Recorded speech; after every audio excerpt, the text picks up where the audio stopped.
Hoje foi dia do técnico Carlo Ancelotti anunciar os seus 25 convocados para os próximos jogos do Brasil nas eliminatórias. As escolhas do treinador e algumas novidades estão fazendo com que a lista esteja sendo amplamente repercutida e debatida nas redes sociais. Você verá a minha análise agora dessa segunda convocação do treinador italiano.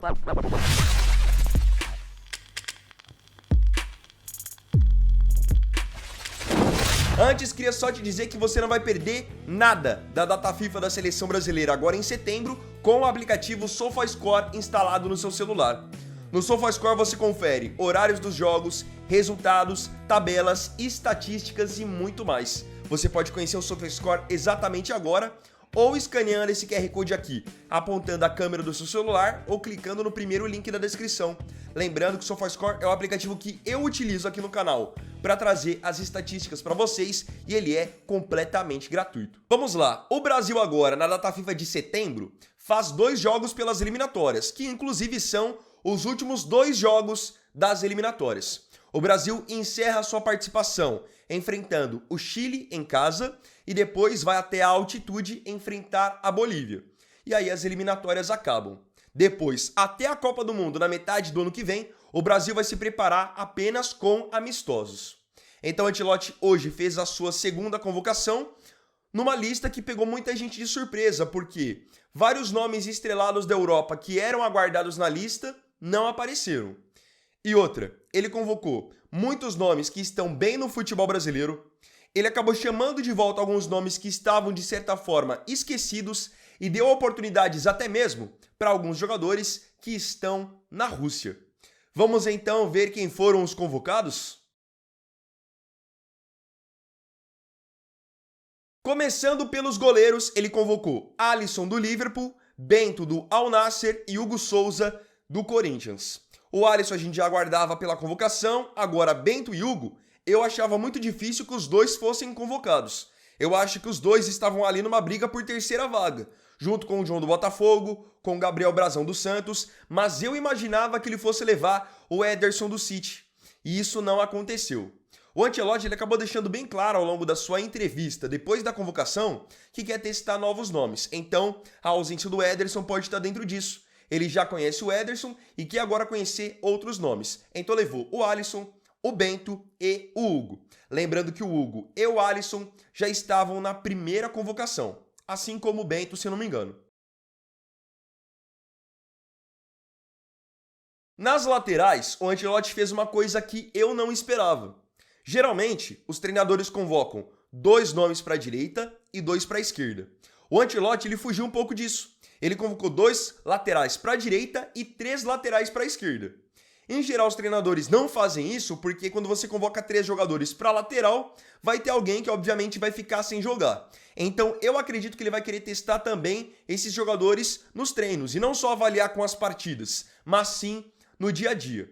Então, para a direita, ele convocou o Wanderson, lateral do Mônaco, e o Wesley, lateral da Roma, que são inclusive 2 jogadores que ele repete a convocação, porque eles estiveram na data FIFA de junho.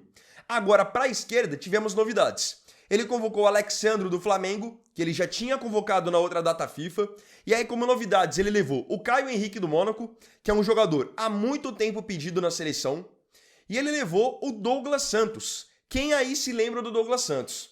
Ele está há anos aí jogando no Zenit da Rússia, teve uma passagem na Europa também pelo futebol alemão e aqui no Brasil jogou, se não me engano, no Atlético Mineiro e no Náutico, mas isso há muito tempo atrás. É um jogador que pelo tempo que ele está de certa forma escondido na Rússia, nunca mais foi cotado para a seleção. E agora o Ancelotti traz o Douglas Santos de volta para os holofotes, leva ele junto com o Alex Sandro e junto com o Caio Henrique.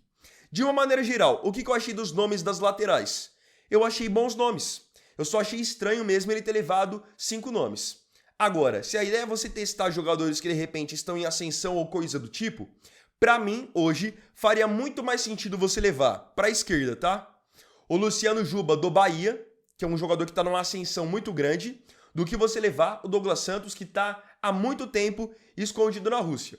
Agora, pra mim, o saldo positivo de tudo é a convocação do Caio Henrique. Porque o Caio Henrique é um jogador que há muito tempo eu cobro na seleção e nenhum treinador dava oportunidade para ele. Ele tem uma característica de armação, de ser um lateral mais técnico, eu acho que isso pode se encaixar muito bem se ele vier a ser testado ao longo desses 2 jogos. Então o saldo aqui foi positivo, mas eu acho que poderia fazer mais sentido levar hoje um nome que está muito bem do Brasil, como o Juba, ao invés do Douglas Santos. Só isso que eu tenho a dizer. Na zaga, ele convocou jogadores que ou ele mesmo já tinha convocado na data FIFA de junho, ou então jogadores que já estavam acostumados a receberem convocações. No caso, os outros nomes que eu vou citar aqui já foram convocados por treinadores como Tite e especialmente o Fernando Diniz, tá? Diniz e até mesmo o Dorival. Então vamos lá. Ele convocou o Alexandro do Lille, que tá na lista de novo de maneira merecida. Vocês viram como ele rendeu tão bem na data FIFA de junho, com personalidade, com muita raça. Tem que ser mantido mesmo. Ele convocou também o Fabrício Bruno, que é zagueiro do Cruzeiro, que teve muita chance na época do Dorival. Convocou o Gabriel Magalhães, que era bastante convocado na época do Diniz, ótimo zagueiro do Arsenal, e convocou o Marquinhos do PSG, que hoje é também o capitão da seleção. Não tem muito o que dizer aqui, convocou 4 ótimos zagueiros, na minha opinião. Poderia ter pintado aqui, de repente, algum nome do Flamengo, como o Léo Ortiz, o Léo Pereira. Eu senti bastante a ausência do Militão. Só que no caso da ausência do Militão, eu entendo também a visão do Ancelotti. O Militão ele já conhece muito bem.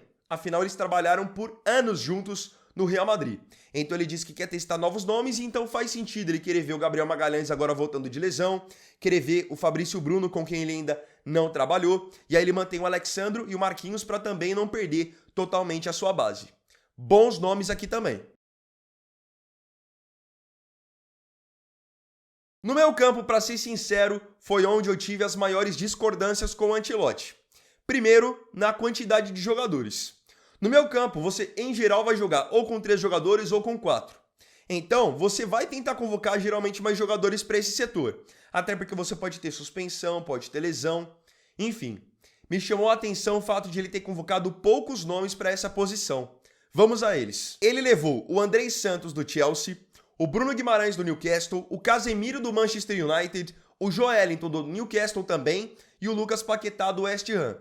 Ou seja, todos eles meio-campistas que jogam na Premier League. Apenas 5 jogadores de meio campo. Para mim, muito pouco. Para mim, de meio campo, você tem que levar 6, 7 nomes. Porque você pode ter jogadores que fazem várias funções, jogadores que podem entrar em campo em determinada fase do jogo. Às vezes você precisa atacar mais, você precisa de um jogador com uma outra característica, que finaliza de fora, que ajuda mais na armação, ou então o meio-campista mais defensivo. Eu achei que com só 5 nomes, as opções do Ancelotti acabam ficando limitadas. E outra, desses 5 convocados aqui, concordo com 3, discordo de 2. Andrei, Bruno e Casemiro, que estiveram também na data FIFA de junho, sou a favor da convocação. Agora, o Joelinton, ele chegou a ser convocado na época do Dorival. Não gostei. E qual foi a última impressão que ele deixou? Naquela data FIFA em que ele entra mal contra a Colômbia, o Brasil depois vence o jogo, mas ele entra mal contra a Colômbia, e ele é titular naquele péssimo jogo contra a Argentina. Para mim, hoje, valeria mais a pena você, de repente, pro meu campo, testar o Matheus Pereira do Cruzeiro, que tá muito bem no Campeonato Brasileiro, e testar, na minha opinião, o Ederson da Atalanta, que até esteve na convocação da data FIFA de junho, mas praticamente não jogou. Então essa poderia ser uma oportunidade para você dar até mais minutagem para ele e poder conhecê-lo melhor. Lucas Paquetá é um jogador que já teve várias chances na seleção, eu particularmente não gosto do futebol dele e entendo que ele tá voltando agora porque o Ancelotti quer conhecê-lo. Não tinha até então trabalhado com ele, quer conhecê-lo nos treinos e pessoalmente. Mas não é um jogador que, para ser sincero, brilha os meus olhos. Muito pelo contrário. Para mim, hoje, para armação, o Matheus Pereira do Cruzeiro seria o nome assim mais indicado, até pela fase que ele está vivendo. Vamos no ataque. No ataque, eu não vou reclamar tanto dos nomes, porque nos nomes não tem nem muito para onde fugir. Ele convocou jogadores assim de muita qualidade. Deixou de fora, obviamente, o Neymar, que está lesionado de novo. Deixou de fora o Vini Júnior, o Rodrigo, que são jogadores que ele já conhece. Só que assim, eu discordo aqui quando ele convoca só 5 jogadores para o meu campo e convoca 8 atacantes. No ataque, vão jogar sempre 2 ou 3 atacantes.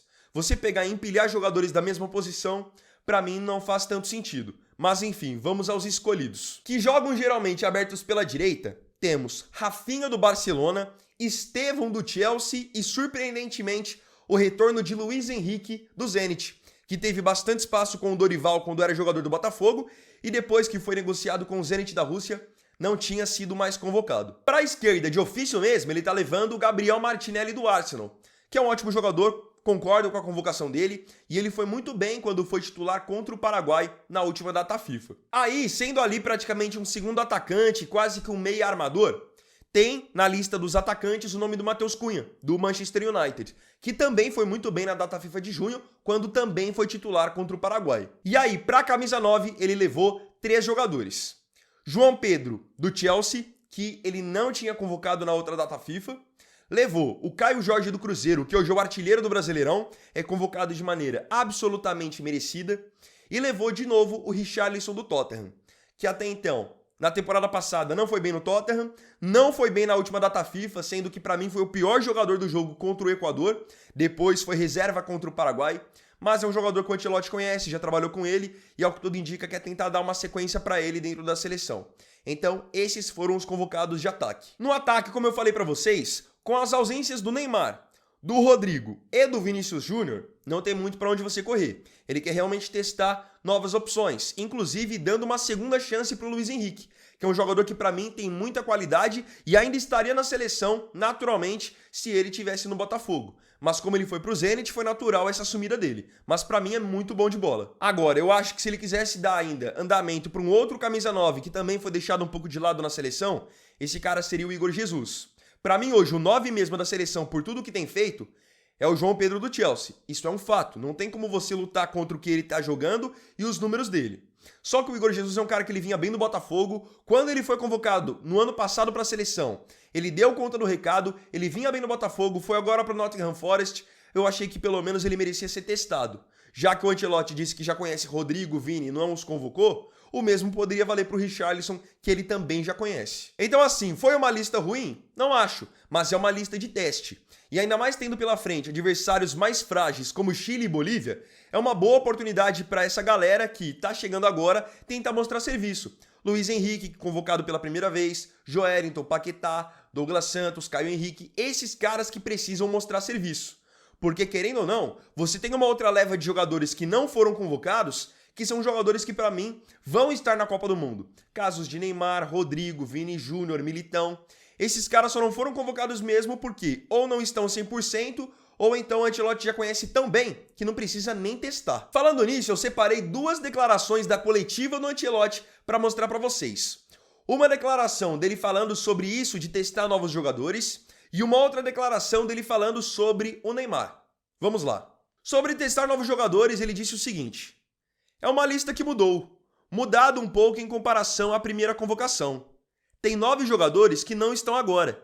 Não estão porque a ideia que tenho é conhecer novos jogadores que eu não conheço bem. Sobre perfil pessoal, quero conhecer outros que podem ajudar a seleção a fazer as coisas bem. Esses jogadores que não estão têm trabalhado muito bem e quero agradecer a cada um deles. Nessa segunda convocação estão novos jogadores. Já sobre a ausência do Neymar, ele disse o seguinte: Neymar teve um pequeno problema na última semana, mas Neymar não precisamos testar. Todo mundo conhece o Neymar. Toda a comissão, toda a seleção, todos os torcedores do Brasil conhecem muito bem o Neymar. Neymar tem, assim como todos os outros, que chegar com uma boa condição física para ajudar a equipe nacional a fazer as coisas bem, o melhor para a Copa do Mundo. Esses jogos são os últimos das eliminatórias, então precisamos terminar bem essa fase de classificação. Queria agora ver a sua opinião aqui nos comentários sobre as ausências da lista e sobre as novidades. Com o que você concorda das escolhas do Ancelotti e do que você discorda.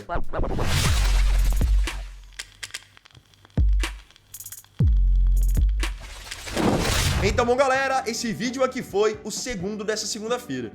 Agradeço profundamente a você pela companhia em mais um vídeo. E não se esqueça, se curtiu, deixa o like, se inscreva no canal, compartilhe e comente, tá bom? Então é isso, galera. Tamo junto. Até amanhã e até o próximo vídeo. Fiquem com Deus. Vini Wagner aqui. Valeu, falou e fui!